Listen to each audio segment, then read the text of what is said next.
So, Liv. Happy to be back. Happy to be back. Hang on, no, we've got to get this right.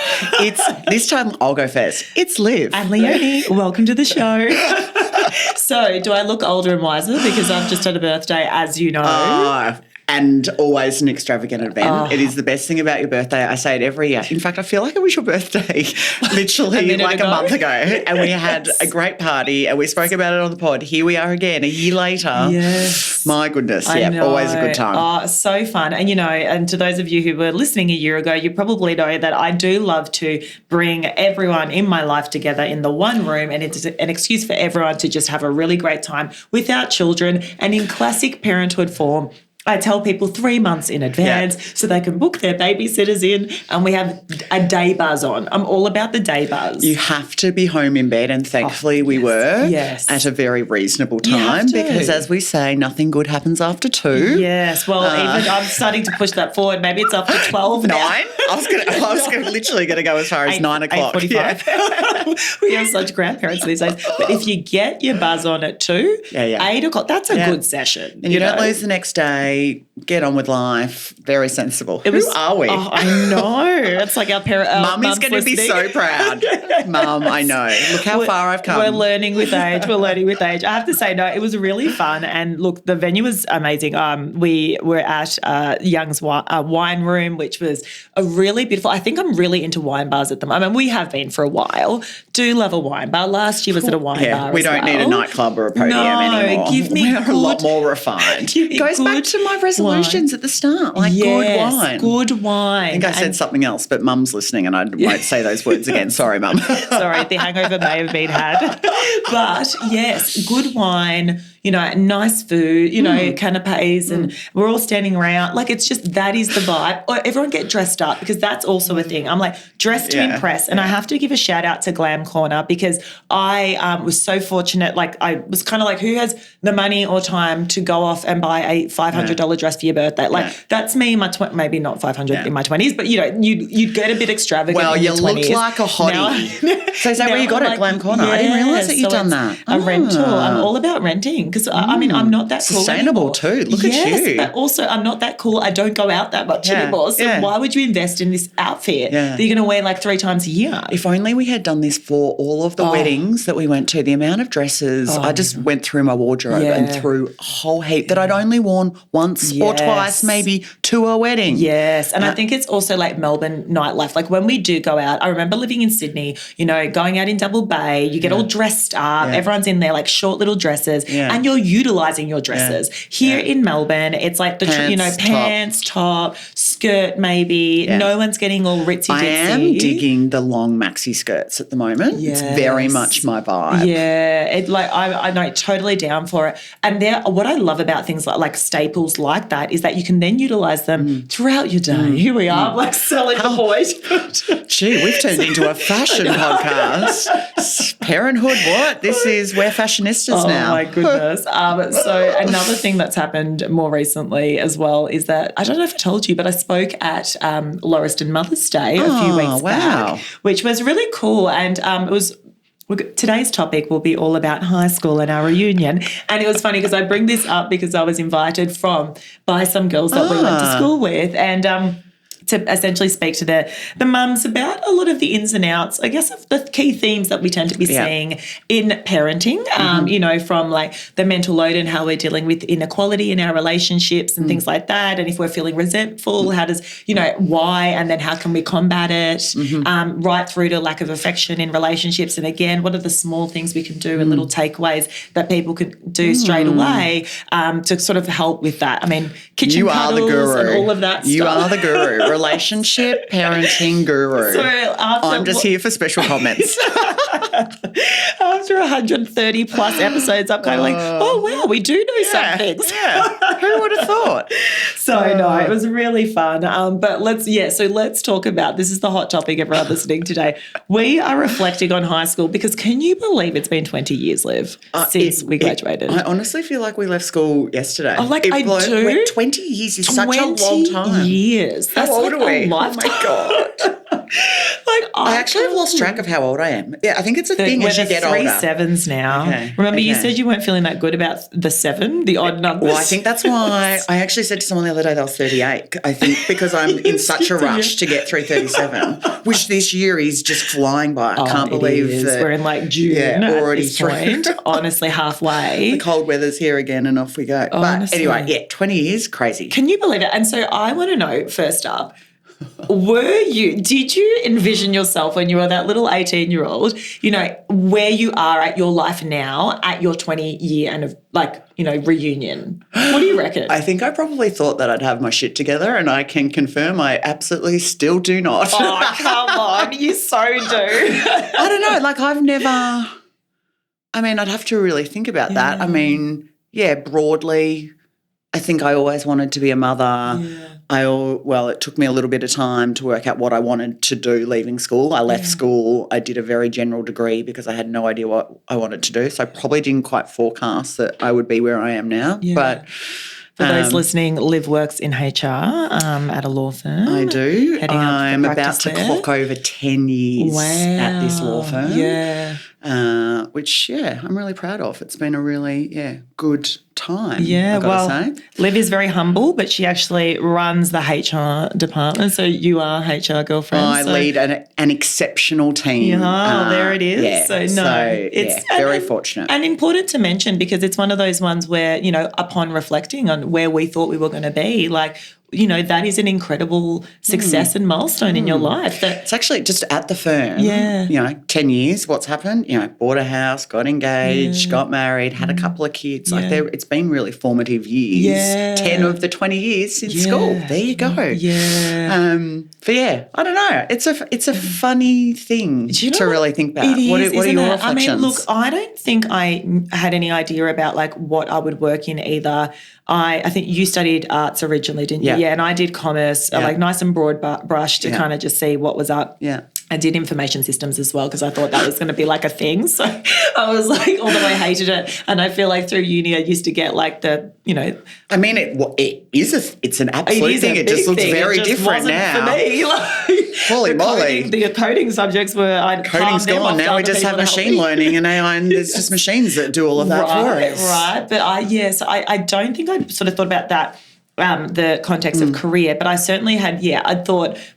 Probably have a family, a couple of kids, live in a decent house, white picket fence. White picket fence. But then I also think I used to look at people who were, pushing 40, right? And I'd think, they're old, so they must really, to your point, have their shit together. And what will that life look like? Do they even socialize anymore? Do they even? I mean, yours was different because you saw your parents be quite social throughout your childhood, whereas my parents were that very a lot of work. Will I still be fun? Will I still be fun? Will I still be fun? Will I be because cool? they sacrificed. They didn't. And to be fair, my parents didn't grow up in this country, so they didn't have perhaps the network that your parents had, and so therefore perhaps a bit less opportunity to be overly social. So they were so focused on, I guess, I used to just see them go to work, and sometimes we'd go on a holiday together. So I was like, is that what my life is going to be like? And meanwhile, I'm at a wine bar in a sparkly, completely fabulous, recording all of our conversations on this podcast and the many other million things that you feel, 20 out of 24 hours every single day. I would never have thought we'd have a podcast. I would have started this podcast, and that I would have, all those times we said, we should just get a microphone and record our conversations, that this would be a segment. Here we are. What did you say? Almost 140 episodes. 40, I don't know. Crazy. I'm losing track now. Isn't it crazy? Wow. But it's aren't we glad that my parents were social though? Because our debating meetings, Leonie would tell her parents that she had to attend my house for a debating meeting. Mum and Dad would go out for dinner. I would look at Mum's diary and work out it was maybe a 7 o'clock booking. I would tell all of our friends, including Leonie, to arrive at 7:15. As soon as Mum and Dad drive out the driveway, all the friends roll in. And then you'd have to be off the joint. I always knew they'd be home 10:30, 11. So as long as everyone was out of the house by 10 o'clock, our debating meetings were fantastic. Epic. Sponsored by Woodstock, Passion Pop, that I'd hide in a box under my bed. And then I'd throw it over the back fence the next day. Do you know where he got the title debating meetings? Because do you remember that very first debating meeting that we had? We were at the school fair. Remember that day? And we had planned a debating meeting that night. Remember, it was all very innocent. We're doing a debating meeting. So we were actually doing a debating meeting? We were doing a debating meeting. Because, guys, we were absolute nerd burgers. We froth school and every extracurricular activity that there possibly could be, especially debating. And I remember, because we went to an all-girls school, and I remember at the fair, there were a couple of boys from the all-boys school, that was our brother's school, who were there, and we bump into them. And Is this the one that I was sitting in the front row playing my flute? Probably.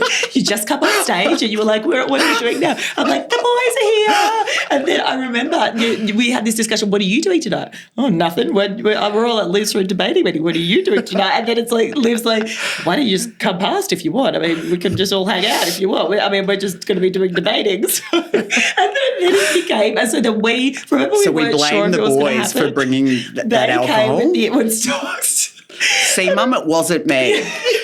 I remember I'd have like half a Woodstock and be like, oh, the room's spinning. And then our debating meeting notes are like thrown everywhere and we're pumping music and I'm like, best debating meeting ever. Do you know what I often think about? Maybe Mum and Dad, I need to ask you, Mum, maybe they knew because all the boys back then were all wearing Linx Africa. You remember that smell? The house would have smelt like boy.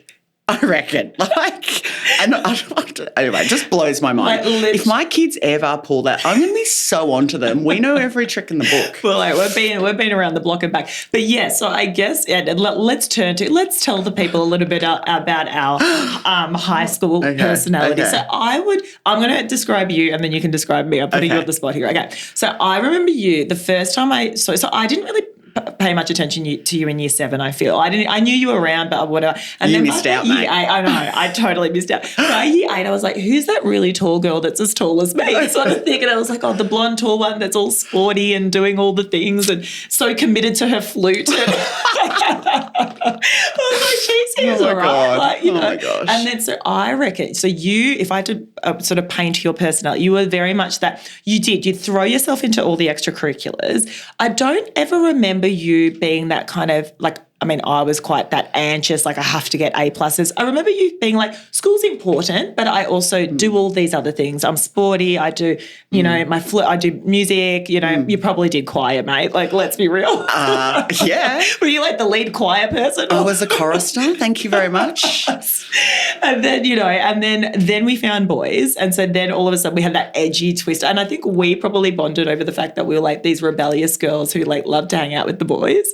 And then I feel like, and then describing your year 12 personality, you're like this prefect with your million badges on your blazer that they're like weighing you down. Meanwhile, I'm the one that always gets told off for having my tie halfway down my waist and like my skirt hiked up as high as it could possibly go. So the yin to my yang, but yes. We've always been yin and yang. I think that's right. I feel very fortunate that I just liked school. I wasn't academic. I didn't throw myself into books like you did. You were born driven. You have always been, we call you, A-type, in that you have always set yourself goals and been absolutely driven towards that goal. And as a result, you get results because of the way that you go about it.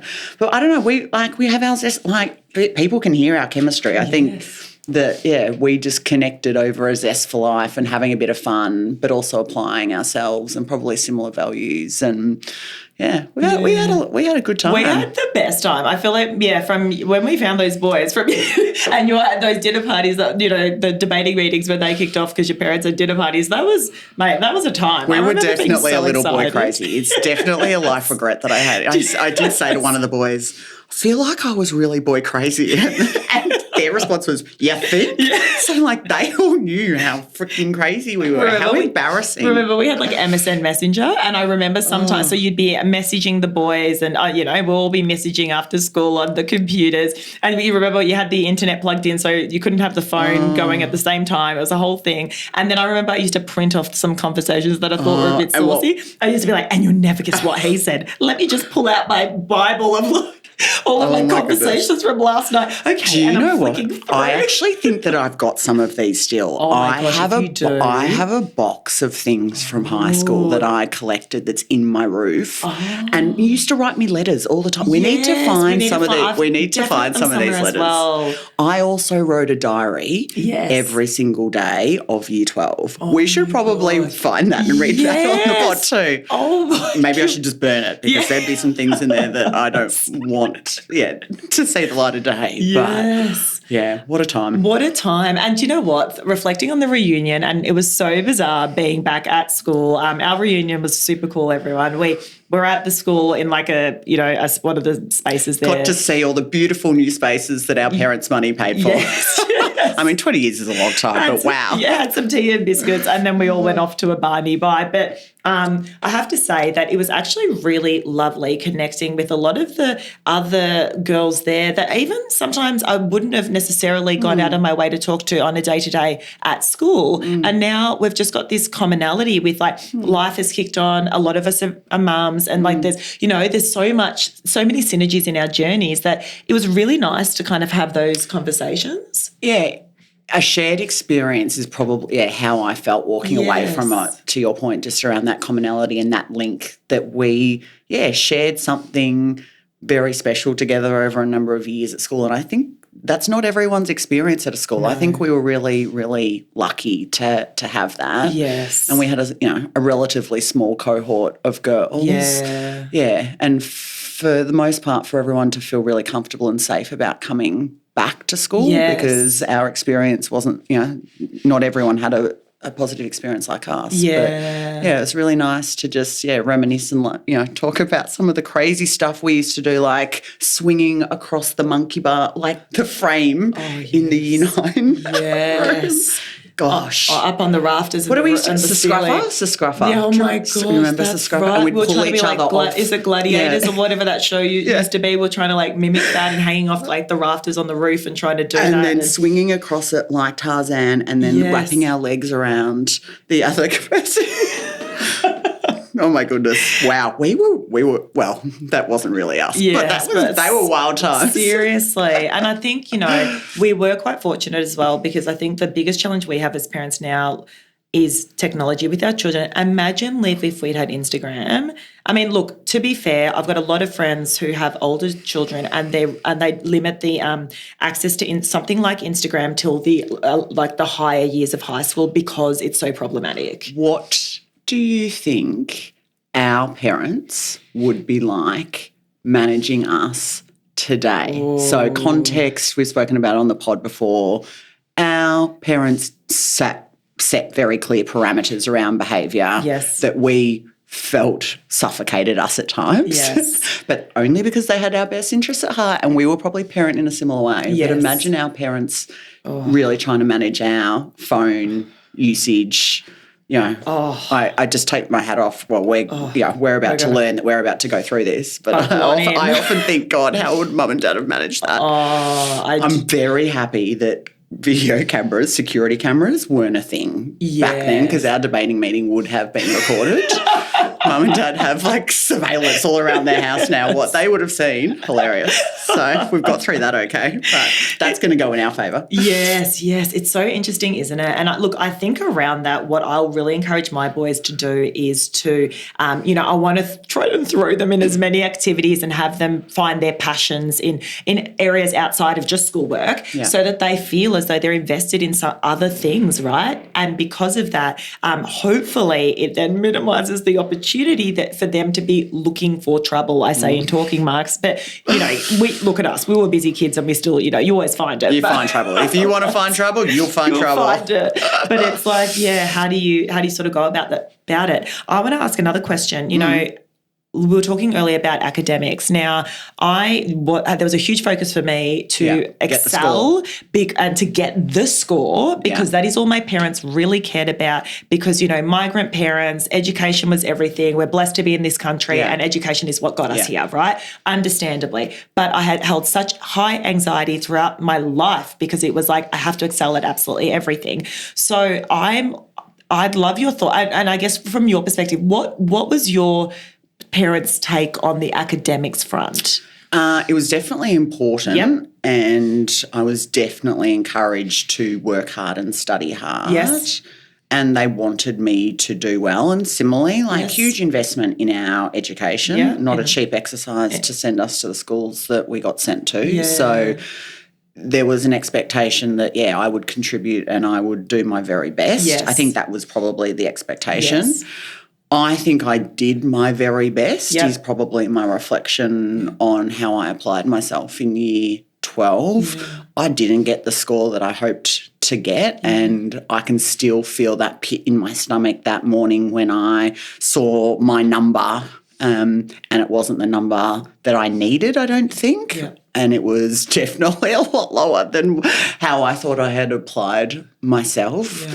But, has that defined me?